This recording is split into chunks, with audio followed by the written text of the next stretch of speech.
Like, man, like, didn't you just like talk about Larry Niven, man? Like, yeah, we're gonna have to.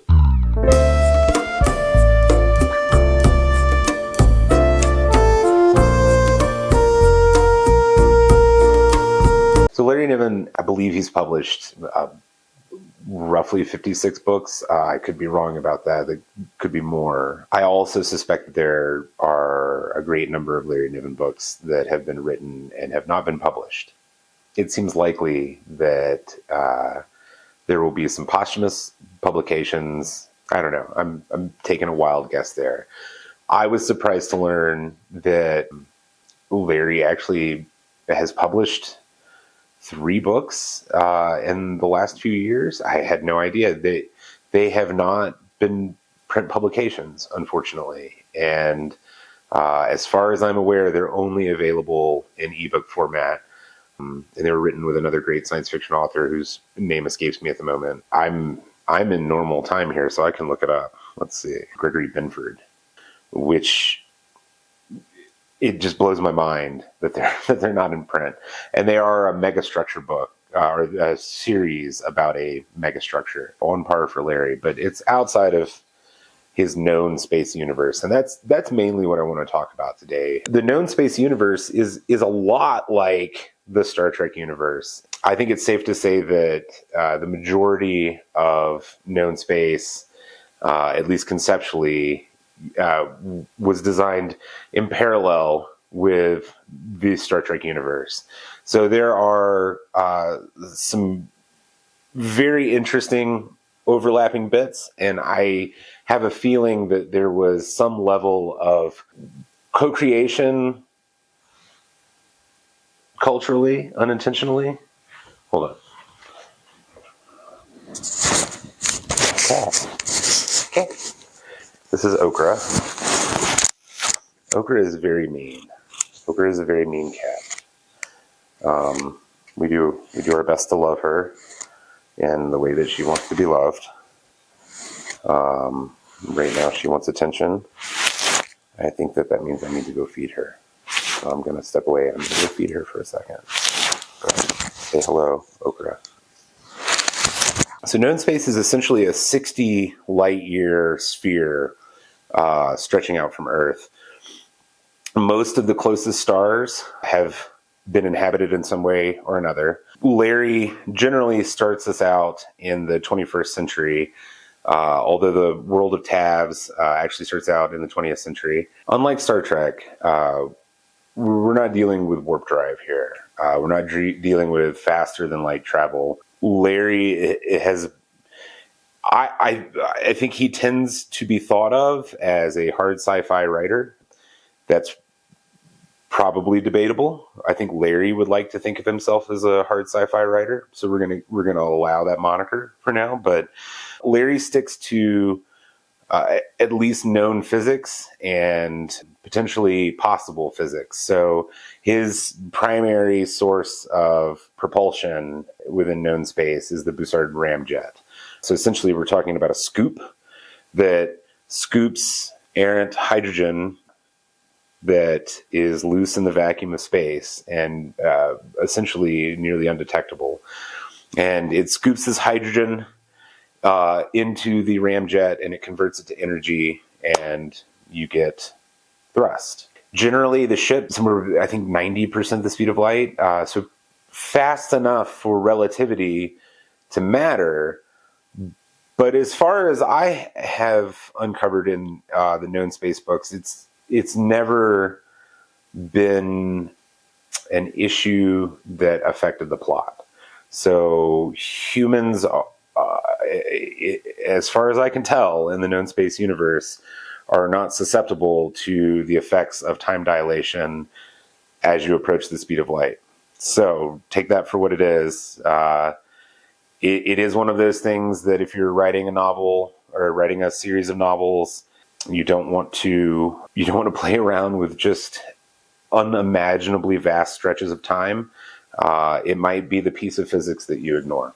So just the same with, magic, Star Trek gravity. Biologically, all the people are still people. However, the ability to extend one's life has become relatively common early in the known space history. So the late 21st century brought in this wave of medical breakthroughs that allowed for very democratized organ sharing. Any time that organ replacement becomes the means to extend life, there are going to be people who are victimized by this. And in my time reading through Larry's known space books, the organ legging piece of it actually came to me much later as I came through the series. I tended to read them out of order, which I'll speak more on that later. In any case, as you progress into the future of known space, there is a point where humans stop organ replacement because new technology has emerged. But the history of organ legging is deeply rooted in the history of the colonies that are established in the known space universe and in the history of Earth itself. And it creates this very interesting moral and political dynamic that seems very accurate for human behavior. Anytime there's scarcity, humans have a tendency to fill that scarcity by any means necessary.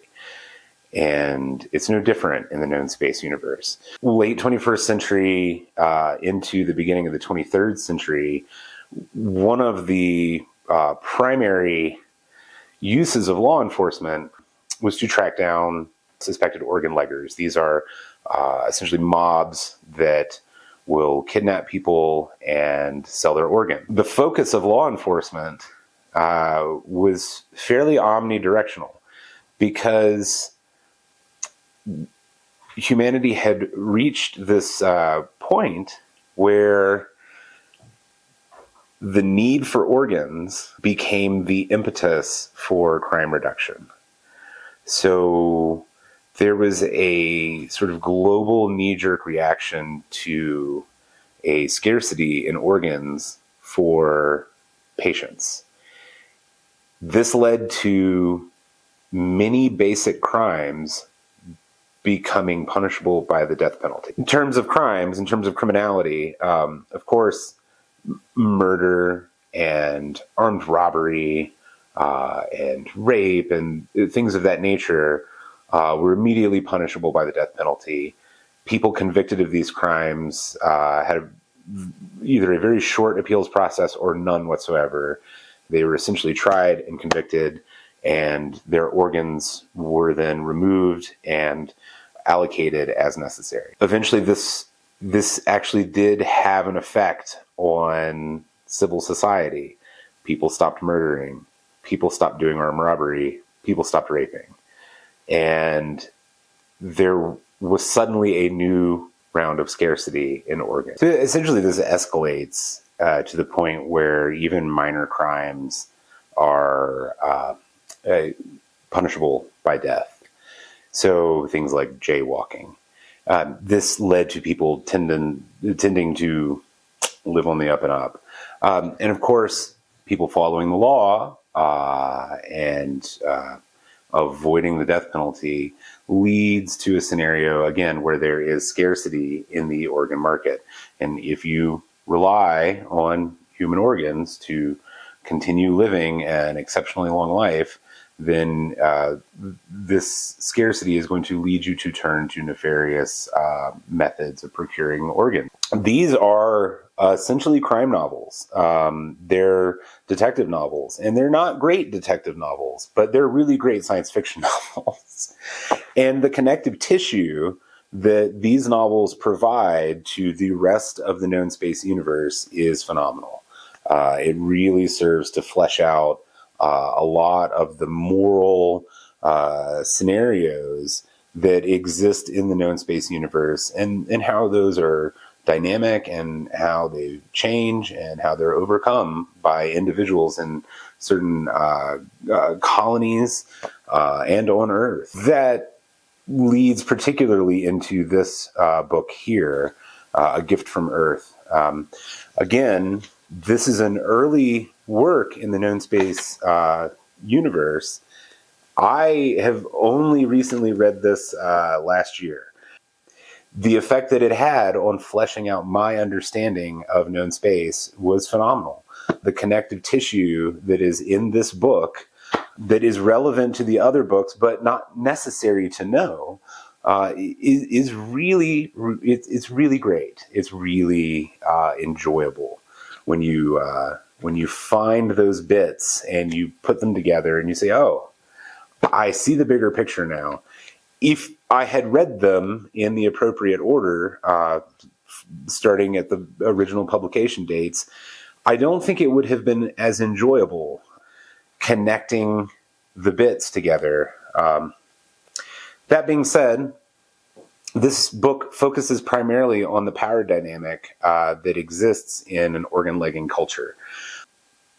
When humans initially reached out into space and decided to colonize other worlds, they had the Bussard ramjet, but unfortunately they did not have a method of protecting colonists behind the ramjet itself. And there was way too much radiation exposure. So at first, the best that they could hope to do was place robots, robotic probes on the front, or as the payload, and send the probes to colonies. There were other things included in later ramjet colony ships and whatnot, but there were no crews. So these probes set down on planets, and their number one job was to just signal back to Earth and say, hey, we're cool here. We can live here. We can survive. There's a clear distinction between habitability and urability, whether or not a planet is really, really set up to take life as it is. But this was of little concern to colonists. They understood the risks. So after the first round of probes went out and they signaled back to Earth and said, hey, we found some spots. Y'all come on out. Earth loaded up colony ships that were just for the sole purpose of sending colonists out, and they traveled normal speeds. They were not relativistic speeds. So these folks had a long, slow journey. A lot of the times the colony would exist in stasis pods throughout the journey, so they would sleep. But the crew was awake, or at least awake in shifts. So the crew, in a lot of these instances, had time to form a bond that the colonists did not. And the crew tended to think of themselves as superior to the colonists. This is particularly relevant in this book. The probe that is sent from Earth that finds this colony, it found the one spot on this planet that was habitable. It was a very Venus-like planet, a very thick atmosphere, a very acidic environment. And on the surface was a 40-mile high plateau that stretched above the clouds. And at the very top of this plateau, that was the space that the probe landed on. And it signaled back to Earth, and we're like, hey, we're good here. So when the colonists eventually arrived and they're flying through the atmosphere and they're looking for a place to land, they're just like, what in the heck? This is uninhabitable. We can't live here. Until one of the pilots spotted the mountain peeking up above the clouds, and he goes, hey, look at that. And so it became known as Mount Look at That. The colonists were immediately separated from the crew. The crew holding captive the relevant technologies to make habitation viable, and the relevant technologies to extend life and do the necessary surgeries for organ replacement and whatnot. They maintained control over that technology and segregated the colonists in their own spot on the plateau. This led to a scenario where the colonists themselves are essentially just being bred for their organs. They're allowed to maintain a simple way of life. Most of them have very laborious positions, but the very strict laws still applied, and you could find yourself donating your organs for as little as mouthing off to the wrong person. So this was a common way of life for the colonists. They knew that at any moment they could just disappear from their lives and end up in the bodies of one of the crew. Eventually, the power dynamic shifts. Of course, once any new technology comes into play, the power dynamic is naturally going to shift, no matter the culture. So it's that way in our world now. Eventually, technology does improve in the known space universe, and organ legging becomes irrelevant for the most part. And the stories that come out of that process are incredible, and you can find them in these books. One of the elements that surfaces a lot in known space and in small ways is this idea of psychic ability. And the main character in The Long Arm of Gil Hamilton actually possesses some basic psychic abilities. And this seems to be something that people of the 50s, 60s, and 70s were very focused on. I really believe that overall in our world, people generally believed that psychic abilities were just around the corner of emergence. And some of this is thanks to, sort of pop culture icons like Uri Geller and things like that, people bending spoons and whatnot. But it is deeply relevant in the known space universe insofar as it demonstrates some greater implications of the ability of other life forms. One of the impetuses for humanity's exit into space and their willingness to colonize worlds, I believe, is that the presence of alien life became clear to humanity pretty early on. These first two books in the Known Space series, The World of Ptavvs and The Protector, both, especially The World of Ptavvs, takes place pretty early in the 20th century, when we find evidence of alien life, and that alien life has existed in the universe for quite a long time. Throughout all of the known space novels, there are these bits of evidence that have been left behind. There is biological evidence and there is technological evidence of other species that were once dominant species in the realm of known space. In particular, the species, the Thrent, are introduced in this book, and they are the oldest known space species. We have encounters with their species throughout the books where we find these objects that are essentially stasis boxes. They can have contents that exist outside of normal space-time. And many of these stasis boxes were loaded 1 billion years ago. So a species so far separated from our own time, yet we're still finding evidence of their presence throughout the universe. We also find evidence of a very old species called the Protectors, the Pack Protectors, and that's the focus of this book here, The Protector. This actually involves a human encounter with a Pack Protector, and as it's known, Protectors themselves are essentially extinct in this universe, but the implications of their remaining technology surface throughout the books of known space, and we learn more and more details about both the Thrent and the Pack Protectors throughout the books. Again, this is one of those beautiful connective tissue pieces that binds the world together. We can learn things about the Thrent. We can learn things about the Pack Protectors that would that are not necessarily dependent on our knowledge of known space as a whole, but each bit of information that we pick up in these books just serves to accentuate the depth of this universe and how much there is to learn about it and how much mystery exists for the humans. So we have a lot of opportunities to learn minor revelations about the aliens as we read through this series. One thing that should not be ignored when reading the known space universe are the short stories.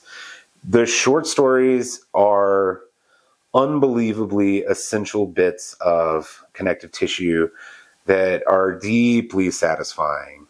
This book, Neutron Star, contains a series of short stories. There are other publications with this same series in them. I believe the Crashlander publication has all of these stories and a few more about some of the characters in here as well. The really cool thing for me is that I had read more of the known space books before I actually really dove into the short stories. I'd read a handful of short stories here and there, like The Soft Weapon and things like that. But when I really dove into the short stories, I was gifted so much more information about the implications of the previous entities in this universe that existed in this universe, including their psychic powers. The Thrent themselves existed in a hierarchical system where they were at the top and they controlled a number of species below them. They not only controlled them, but they genetically engineered them. Or they controlled a species that did genetically engineer them. So that's essential too. The Thrent wanted to make certain that they had food and they had fuel no matter where they went in known space. So they biologically created biological tools for this. There are the existence of special trees called stage trees, and they exist on many of these known space worlds. And they are volatile trees that essentially have a solid hydrogen core. And in order to reproduce, the trees will launch their seed pods beyond a planet's escape velocity, and it will launch the pods into deep space, and where they will travel either infinitely or until they find a world that they land on, and then they will grow. And as it happened, the Thrent placed these trees on a number of planets, and the trees did the rest of the work. We also have these really great entities called the Bandersnatch. And the Bandersnatch are biological entities created through the Thrent power structure that existed as food stores for the Thrent. And they are essentially these enormous mammoth hunks of meat that are that appear to be either barely sentient or not sentient at all, but that is up for debate. The Thrent, it becomes apparent that the Thrent maintain control over the various species that they existed in hierarchy with through their own psychic abilities. So anyway, I don't want to get too much deeper into this. I really don't want to spoil anything. But if you're going to go through the known space books, don't leave these out. These are essential. Larry Niven is really good at writing aliens and creating alien species. And one of the things that makes him so good is that he does not ignore the psychology of aliens. And he attempts to avoid trapping himself into the standard humanoid form. It's difficult to do that as a science fiction writer, especially when you want your alien characters to appeal to human readers. Giving alien characters humanoid qualities, as he did with the Zen, it allows the reader to connect more with the alien species than they would if they were, just a blob of goo. But Niven kind of rides that line really well. And one of the best alien species, I think, that has ever been put to paper are the puppeteers. And they are an essential species, especially later in the timeline of known space. So after humans have formed colonies, they have met enemies. They met the Zen. They eventually met the puppeteers. And the puppeteers are an advanced species of alien who are hyper-focused on self-preservation. They have evolved to be extremely fearful and to avoid death at every turn. I think I read somewhere recently that even if we are able to solve the biological hurdles in extending life and living in extreme age, is that we're prone, statistically, to have accidents. So even in the case of extreme life extension or immortality science, a human lifespan would likely only be about 1,500 years because, eventually you're going to fall down a flight of stairs. Eventually you're going to step out in front of a bus. Eventually you're going to fall in a vat of acid. Whatever the case may be, there are circumstantial incidents that will, in fact, end your life beyond the hand of mortal science. So the puppeteers live in that world. They live as a species that is essentially immortal through their own scientific ingenuity. But in order to remain immortal, they really have to be careful. And there are a lot of things that concern the puppeteers. There are a lot of things that the puppeteers are focused on in order to guard their civilization from destruction. So when they meet the humans, they take a quick assessment of the humans and they say, "Oh, this is good stuff. We've got a group of people here, a group of aliens that we could actually make a lot of money from." And this sort of brings me into a little sidebar I want to talk about with Niven, and that's the economic structure of known space. So while I wouldn't classify Larry Niven as a right-wing science fiction author, he has definitely written known space to exist in a capitalist society, or a capitalist society to exist in known space, I should say. And so humans, despite their progress, despite their push forward into space and forward into future and forward into their own biological lifespans, they use money. They use credits. They use a form of currency that is relevant to their time and place. And the form of currency that they use is shared amongst species. So you have an interspecies capitalist society that really does exist hierarchically in a monetary sense, and it's used as a plot device throughout the story. Money is essential. Money is essential to the puppeteers and to their safety. money is essential to the motivation of many of the characters. There are a lot of situations that characters are put in that they would not be in but for the presence of money or extortion. So despite the wonders of the future, it is still gritty in the very familiar ways that life is gritty to us now.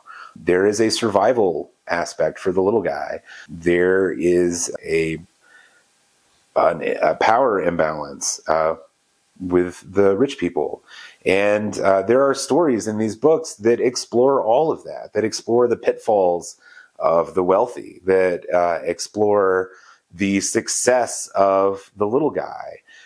So there is this inherent 20th century mindset that is plugged into this known space universe. It's just not it's not surprising to me. And it's also it's not offensive by its mere existence. So what do I mean by that? I mean that I don't believe that Larry was necessarily suggesting that this is the method that we use going forward in our future. I don't necessarily think that Niven was giving praise to a capitalist system that has no end, that is still looking for infinite profit and infinite reward all the way into space. I don't think that it's an endorsement of that. I think that he simply recognizes the reality of human behavior. If we look at Star Trek in particular, the motivations of those characters are internal. It's an internal philosophy that they embody. And they are very proud to explain that the search for profit, the search for personal gain is not necessarily their number one priority. Of course, in Star Trek, you see the opposite of that as well. You do see people in search of personal gain, and it makes for rich storytelling. But in the Niven world, the motivation of these characters in many instances is financial. And I don't think that we can really gloss over that even though there are characters who act in good faith, and there are characters who are interested in their own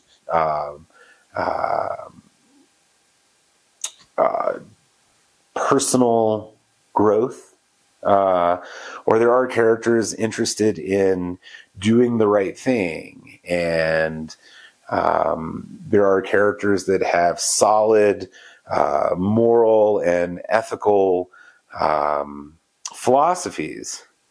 But it is a capitalist society, and the limitations of a capitalist society are apparent in the individuals. And it's one of the things that makes this universe so rich. It's one of the things that makes it feel so real, is that there is an inherent similarity between the bootstrapping intensity of the 20th and 21st century and what that looks like going forward, and what that means for the individuals and their lives, and what their lives look like. And yeah, it's not to be overlooked. The puppeteers are an essential species throughout the later timeline, and there are other Larry Niven books primarily focused on the puppeteers.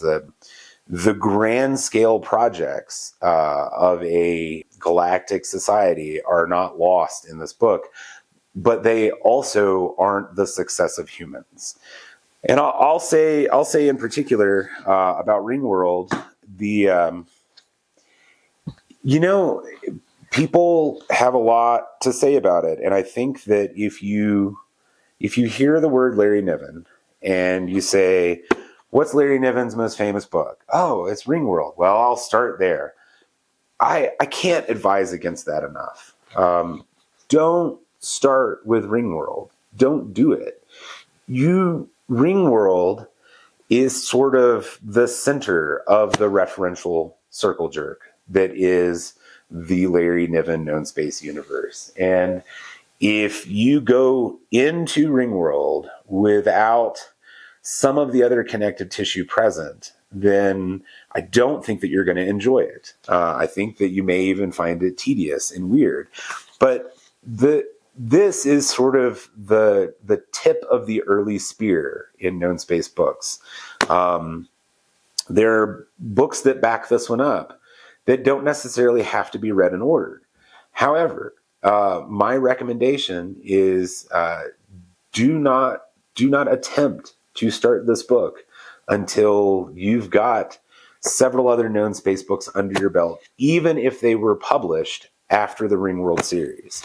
Ringworld itself is fun. I did enjoy reading it.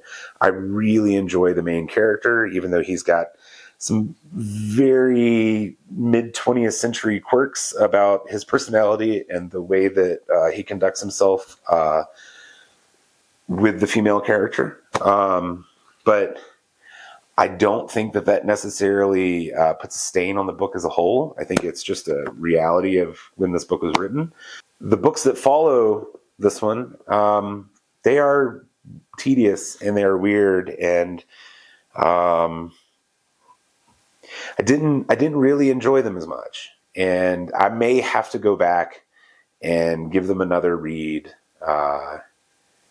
It's probably worth it at some point, but it's pretty far down the list. There are many other Larry Niven books and known space books that I have not read yet that I'm very excited to read. Let's see, one in particular. This one, Hole in Space. I have not read this. I'm very excited to read. This is an early known space book. I have very high confidence that this is going to be great. So I've droned on and on and on about known space for a while.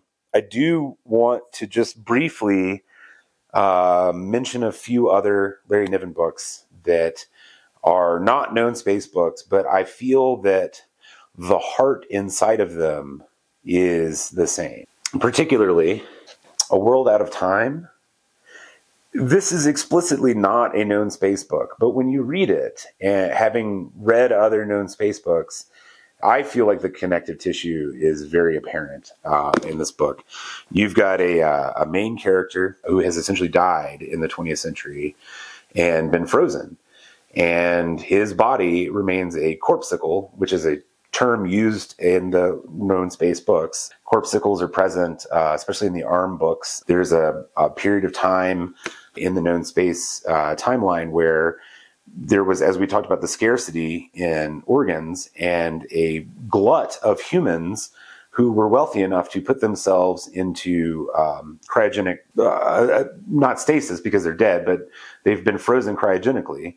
There are bills that are passed politically that allow for the harvesting of organs from those individuals. And so by the time certain individuals are eventually woken or revived or resuscitated or resurrected, they find that the vast majority of others who had been frozen in that way are long since gone, and they have been placed into the bodies of other humans. So this book actually carries forward that notion, the idea that someone remained a corpuscle into the deep human future and is revived and then has to make his way in that world. There's so many things about this book that remind me of known space that in my mind, it's hard to separate it from that universe. It is explicitly not a known space, but the parallels are undeniable. And he wrote this book in the midst of writing the early known space books. So in my mind, it is a known space book, even though it is officially not. So I think everybody has probably seen this book in a used bookstore. You probably saw it on the shelves of bookstores in the 90s. It's got a really great Michael Whelan cover. And I think that this book had pretty low critical acclaim generally. And I mean, if I'm being honest, as far as books go, it's not a fantastic book. There are definitely some structural and narrative things that are lacking in this book. However, you could easily envision this book being a part of the known space universe. It is set so deep into the future and on a world detached from, deeply detached from Earth, and focuses on the structural hierarchy of this world, which again is something that Niven does very well. I feel like this, at its heart, could be a known space book, even though, again, it is officially not. And I think that's probably the case with several other Niven books that I haven't had an opportunity to read. We can't not talk about The Mode in God's Eye, which is not a known space book. It is very, very clearly not a known space book. However, there are elements in this book that are familiar to known space, and especially the limitations on space travel itself. So there's been lots of videos about this book recently. I can't recommend it enough. It is one of the best science fiction books ever written. It is outside of the known space universe, but it's completely worth your read. It's worth your time. And again, as I said before, Niven is a true artist when it comes to writing aliens, and the aliens in this book are no exception. These are very fantastic aliens. I deeply wish that these aliens existed in the known space universe, because they would only serve to make that universe even more of a living thing.